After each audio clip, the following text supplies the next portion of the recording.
Bonjour à tous et bienvenue dans ce nouvel épisode des articles de l'urgentiste masqué où nous allons parler d'une étude fascinante qui pourrait révolutionner la façon dont les services d'urgence abordent les arrêts cardiaques hors de l'hôpital. Cette étude a été publiée le 11 avril 2023 et a été menée dans le sud de la Finlande. Elle offre des informations précieuses qui pourraient avoir des implications majeures pour les services d'urgence et les soins aux patients. Commençons par la méthodologie de l'étude. Elle a été réalisée dans une zone géographique de 20 000 km² desservant environ 1,3 million de personnes. Une unité de service médical d'urgence par hélicoptère, également connue sous le nom d'unité M, a été impliquée dans cette étude. Cette unité reçoit en moyenne 3000 missions primaires par an. Les critères d'inclusion et d'exclusion étaient bien définis. L'étude s'est concentrée sur les cas où une réanimation cardio-respiratoire était en cours à l'arrivée de l'équipe M. Passons maintenant aux résultats clés de cette étude. L'échographie, souvent appelée POCUS pour Point of Care Ultrasound, a été utilisée dans 60% des cas,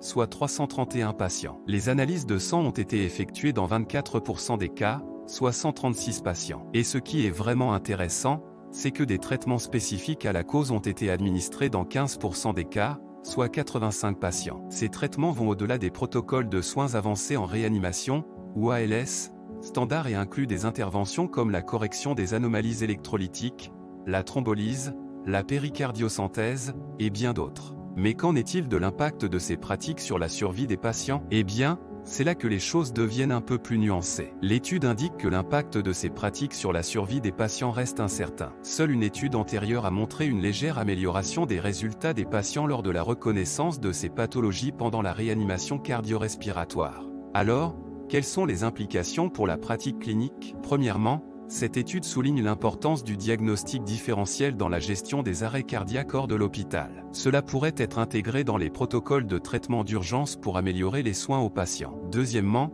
les résultats suggèrent que les protocoles actuels pourraient nécessiter une réévaluation pour inclure des outils de diagnostic plus efficaces et des traitements spécifiques à la cause. Pour ceux qui souhaitent lire l'article complet, le titre est Differential Diagnosis and Cause Specific Treatment During Out of Hospital Cardiac Arrest, a Retrospective Descriptive Study. Vous pouvez le trouver en ligne et je vous encourage vivement à le consulter pour obtenir tous les détails. En conclusion, cette étude est un pas en avant significatif dans notre compréhension des meilleures pratiques en matière de traitement des arrêts cardiaques hors de l'hôpital. Elle met en lumière l'importance de l'utilisation de diagnostics avancés pour guider les traitements spécifiques à la cause. Cependant, l'impact de ces pratiques sur la survie des patients reste à déterminer, ce qui souligne la nécessité de recherches supplémentaires dans ce domaine. Je suis très curieux de connaître vos pensées sur cette étude. Pensez-vous que ces nouvelles pratiques pourraient être intégrées dans les services d'urgence? N'hésitez pas à partager vos réflexions et à rejoindre la discussion. Merci d'avoir écouté cet épisode,